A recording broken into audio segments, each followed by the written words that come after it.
भगवत चरणानुरागी सज्जनों, रावण अपनी उपलब्धियों की घोषणा करता था, जबकि राम उपलब्धियों को ईश्वर की कृपा या दूसरों का पुरुषार्थ बताते थे। रावण कहता था वह महर्षि पुलस्त्य का पौत्र और विश्रवा का पुत्र है। उसे चारों वेदों और 6 शास्त्रों का ज्ञान कंठस्थ है। वह अपने को भगवान शिव का सबसे बड़ा भक्त मानता था।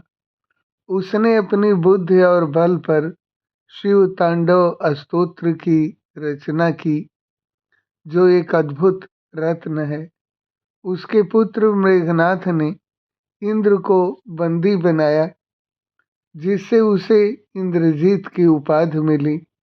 वह कहता था, हमने कुबेर को हराकर धन की नगरी लंका और दिव्य पुष्पक विमान पर अधिकार किया।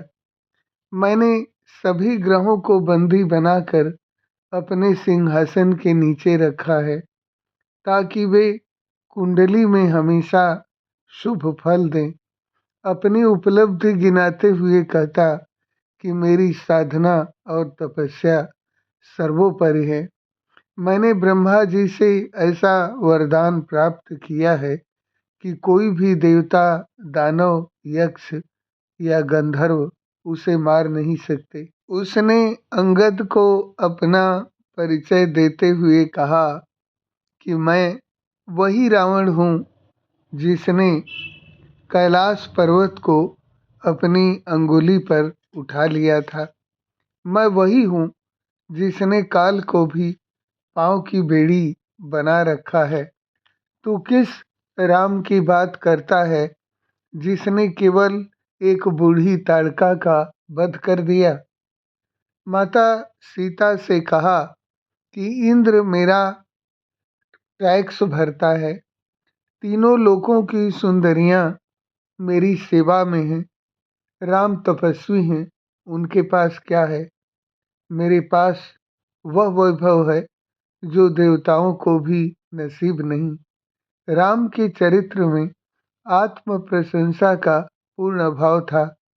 ताड़का और सुबाहु के वध पर सारा संसार उनकी वीरता की प्रशंसा कर रहा था, पर राम ने इसका श्रेय गुरु विश्वामित्र को दिया। शिवधनुष को बड़े बड़े राजा हिला तक नहीं पाए, पर राम ने उसे एक झटके में तोड़ दिया। पर राम ने बड़ी विनम्रता से परशुराम जी से कहा कि नाथ, शंभुधनु भंज निहारा, हुई ही को एक दास तुम्हारा।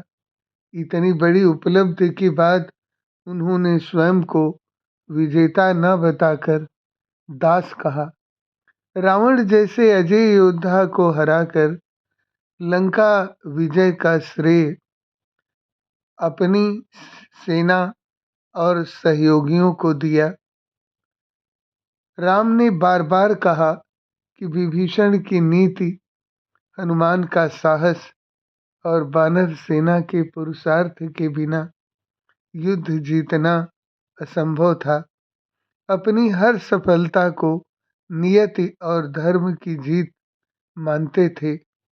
मैं अपने उस प्रभु श्री राम को प्रणाम करता हूँ जिसके चरण स्पर्श से पत्थर बनी अहिल्या जीवित हो उठी, पर प्रभु ने उसे एक संजोग और गौतम ऋषि के तप का प्रभाव माना। ईश्वर कल्याण करे। आपका दिवस शुभ दिवस हो।